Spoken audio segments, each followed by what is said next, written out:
Hey guys, masih hangat membicarakan apa yang akan terjadi di film besar Marvel setelah Endgame, tentu saja Eternals. Sejak teaser perdananya dirilis, tidak berhenti-berhentinya fans bertanya-tanya, bahkan bermunculan teori apa yang akan terjadi sepanjang filmnya nanti. Momen-momen seperti ini sungguh membuat kita kangen, di mana banyak para fans antusias memberikan teori dan juga pendapat mereka masing-masing sama seperti kejadian di event Infinity War bahkan di Avengers Endgame yang lalu. Kalau di video sebelumnya kita sudah breakdown dan juga sedikit memberikan teori tentang apa yang akan terjadi dengan Eternals selama ini, nah di video kali ini kita tidak lagi membahas tertidurnya Eternals selama ini di MCU. Tapi, kita akan mengangkat teori baru yang banyak sekali disebutkan di luaran sana. Banyak yang menduga kalau Eternals akan mengatur banyak lahirnya karakter superhero baru di MCU masa depan. Bahkan sudah kita bahas di video breakdown sebelumnya kalau kita melihat sebuah gunung yang sedang meletus, di sana jika kita menyamakan dengan apa yang terjadi di dalam komik, momen ini sepertinya terjadi di Atlantis dan akan melahirkan hero baru yang kita tunggu-tunggu. Siapa lagi kalau bukan Namor? Setelah itu, kita juga sempat memprediksi kalau Fantastic Four juga akan sedikit di-tease di filmnya nanti. Nah selanjutnya, ada satu teori lagi yang membuat kita berpikir keras nih guys. Ada beberapa yang berteori kalau Eternals justru nanti akan menjadi gerbang masuknya mutant di MCU. Dengan banyaknya tanda-tanda kasar akan hadirnya mutant melalui project yang lalu MCU seperti WandaVision, The Falcon and Winter Soldier dan juga yang lainnya, tampaknya di Eternals juga bisa menjadi puncak gerbang munculnya mutant di MCU yang selama ini dirahasiakan oleh pihak Eternals itu sendiri. Sejauh ini bagaimana menurut kalian semuanya? Apakah teori ini masuk akal atau justru tidak masuk akal? Nah untuk merubah pemikiran kalian semua, yuk simak video kita sampai selesai. Let's go! Eternals versi komik diciptakan oleh Celestial di bumi. Namun tampaknya ada sedikit perubahan untuk versi MCU. Di MCU kalau kalian sudah melihat teasernya, mereka ini merupakan sekelompok alien alias baru mendatangi bumi setelah mereka sudah dewasa. Kemudian mereka membantu manusia yang dulunya primitif dan bersembunyi di antara manusia bumi selama berabad-abad dan barulah setelah kejadian Endgame, mereka ini memutuskan untuk berkumpul kembali untuk menuntaskan sesuatu. Nah sesuatu ini tampaknya adalah musuh kuno mereka selama ini. Siapa lagi kalau bukan Deviant? Tampaknya ras Deviant sudah mulai datang ke bumi untuk menguasai planet indah ini guys. Jelas, Eternals yang punya misi melindungi bumi dari serangan Deviant akan berkumpul dan melawan Deviant bersama-sama. Nah perubahan asal-usul dari Eternals versi komik dan juga live action ini membuat kita semua curiga tentunya. Kita curiga jangan-jangan Kevin Feige dan juga tim ini sudah memutar otak mereka untuk memulai mutant di MCU. Dengan sebuah fakta kalau asal-usul Eternals ini berubah, jelas mereka akan menaruh banyak sekali celah atas kehadiran karakter baru di MCU, termasuk mutant itu sendiri. Di sini kita menduga evolusi manusia biasa menjadi seorang mutant tentu saja ada campur tangan dari kekuatan Eternals di zaman dahulu. Bisa akibat kesalahan mereka sendiri atau justru disengaja.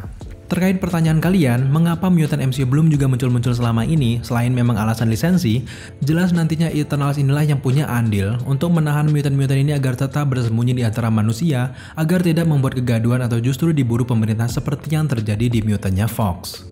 Kalau kalian sudah membaca komik Marvel, percobaan pada ras Eternals juga Deviant ini tidak bisa lepas dari yang namanya eksperimen yang membuat mereka berevolusi.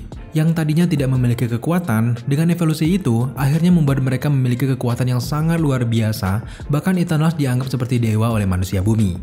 Belum lagi nanti kalau kalian melihat ras Deviant, maka kekuatan mereka lebih berbahaya lagi daripada Eternals. Ras Deviant ini berbeda dengan Eternals yang memiliki tubuh manusia yang sempurna. Nah kalau Deviant justru sebaliknya, mereka ini identik dengan buruk rupa karena memiliki DNA yang tidak stabil. Uniknya, para ras Deviant ini memiliki sebuah ritual untuk memusnahkan atau bahkan menciptakan mutasi baru jika mereka menghendakinya. Nah pertanyaannya, apakah proses kehadiran mutant ini juga ada campur tangan ritual dari Deviant ini yang akhirnya secara tidak sengaja membuat manusia bumi bermutasi? Tentu semua itu bisa saja terjadi. Jelas awal mula mutant ataupun evolusi manusia biasa menjadi mutant ini bisa saja disebabkan akibat perseteruan antara Eternals juga Deviant nanti di filmnya. Tapi terlepas dari semua itu, kalau kita mencocokkan dengan kejadian di dalam komiknya, sebenarnya ada banyak kejadian yang bisa melahirkan karakter baru di MCU lewat ras Deviant ini guys. Tapi yang paling mendekati, tentu saja lahirnya mutant di MCU lewat film Eternals. Nah sekarang yang perlu Marvel lakukan untuk memulai mutant di MCU, tentu saja dengan melahirkan satu karakter pertama yang berevolusi menjadi mutant di dunia. Di komik dan juga di film X-Men, jelas kita tahu kalau mutant pertama Marvel adalah Apocalypse. Tentu kalian semuanya sudah mengenal karakter mengerikan satu ini ya guys. Apocalypse ataupun Elsa Banner ini adalah masyarakat Mesir kuno dan menjadi mutant tertua Marvel sejauh ini. Kekuatan mutant Apocalypse ini sangat luar biasa. Dia abadi, bisa memanipulasi setiap molekul, menyerap dan juga memproyeksikan suatu energi, cepat, memiliki kekuatan psikis, daya tahan yang luar biasa, dan masih banyak lagi kekuatan yang dimiliki oleh seorang Apocalypse ini.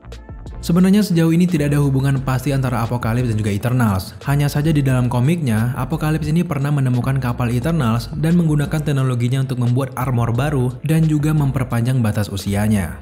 Tapi meskipun tidak ada hubungannya secara langsung, kalau kita melihat MCU sudah merubah asal-usul dari Eternal versi live action, kemunculan Apocalypse di Eternal cukup masuk akal. Bisa saja ke depannya, Eternals-nya akan menceritakan latar belakang mengapa mereka membenci Deviant, lalu kemudian menceritakan hubungan Deviant dengan Mesir kuno. Bisa jadi Mesir nantinya akan menjadi lokasi pertama Deviant turun ke bumi. Nah, lalu di Mesir inilah, para ras Deviant ini melakukan eksperimen DNA untuk menambah pasukannya yang justru melahirkan mutant pertama MCU bernama Apocalypse.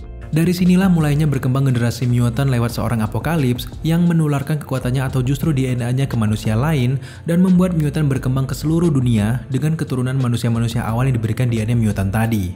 Kalau ceritanya seperti ini, jelas MCU ke depan akan sangat menarik.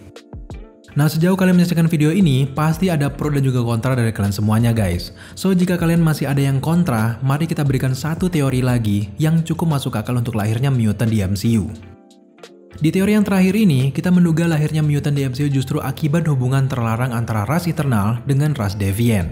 Mengingat kekuatan Apocalypse yang sangat luar biasa untuk ukuran ras yang lahir sesudah Eternal dan juga Deviant, sangat masuk akal jika kekuatan yang dimilikinya itu merupakan penggabungan antara kekuatan Eternals dan juga kekuatan ras Deviant. Pertanyaannya sekarang, siapa yang sudah berhubungan terlarang dari pihak Eternals ataupun pihak Deviant ini? Jelas hubungan ini sangat tidak biasa dan sangat terlarang. Deviant adalah musuh bebuyutan Eternals, dan dari bentuk wajah saja, mustahil rasanya ras sempurna Eternals mau berhubungan cinta dengan ras buruk rupa seperti Deviant. Menjawab semua pertanyaan itu, jadi ada satu karakter di jajaran ras Eternal MCU ini yang kita curigai memiliki hubungan terlarang dengan Deviant. Di dalam komiknya, karakter ini juga diceritakan punya hubungan yang sama. Siapa karakter itu? Dia adalah karakter Tina yang diperankan oleh Angelina Jolie yang jatuh cinta dengan Panglima Deviant bernama Crow. Di dalam komik, hasil hubungan antara Tina dan juga Crow ini menghasilkan sepasang anak kembar yang memiliki kekuatan bisa menggabungkan diri mereka dan juga menjadi makhluk superpower.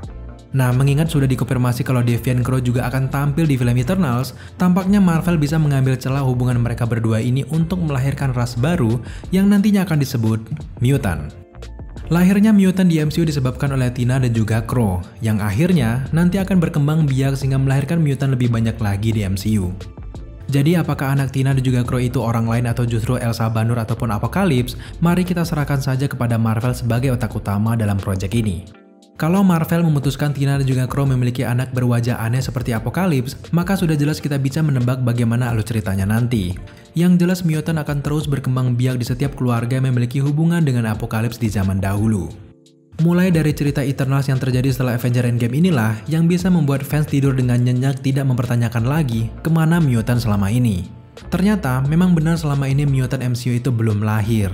Barulah hadirnya mutant MCU setelah kejadian Avengers Endgame dan juga setelah hubungan Tina dan juga Deviant berjalan setelah nanti di film Eternals Deviant akan datang ke bumi. Sejauh ini teori ini yang paling masuk akal, karena memang sosok Tina atau Angelina Jolie ini mendapatkan banyak fokus utama di teasernya. Apalagi yang memerankan Tina ini adalah seorang Angelina Jolie, sang artis sangat mahal dan juga terkenal, jelas MCU tidak mau menyia-nyiakan artis yang sudah lama mereka tahan-tahan ini. Rasanya cukup masuk akal kalau Angelina Jolie ini akan punya dampak besar untuk keberlangsungan MCU di masa depan. Tentunya seorang Tina akan menjadi jalan lahirnya mutant di MCU. Oke guys, itulah beberapa teori kita terkait munculnya mutant di MCU lewat film Eternals nantinya. So, sekarang berikan pendapat kalian. Bagaimana pendapat kalian dari beberapa teori yang sudah kita jabarkan tadi? Atau justru kalian memiliki teori lain? Kalau kalian memiliki teori lain, jangan segan-segan untuk tambahkan teori kalian di kolom komentar di bawah. Oke guys, terima kasih kalian sudah menyaksikan video ini sampai selesai. Jika kalian suka dengan konten seperti ini, jangan lupa dukung kita dengan cara subscribe, like, komen, dan share. Serta jangan lupa juga untuk nyalakan notifikasi agar kalian mengetahui apabila ada sekalian mengupload video setiap harinya. Thank you guys.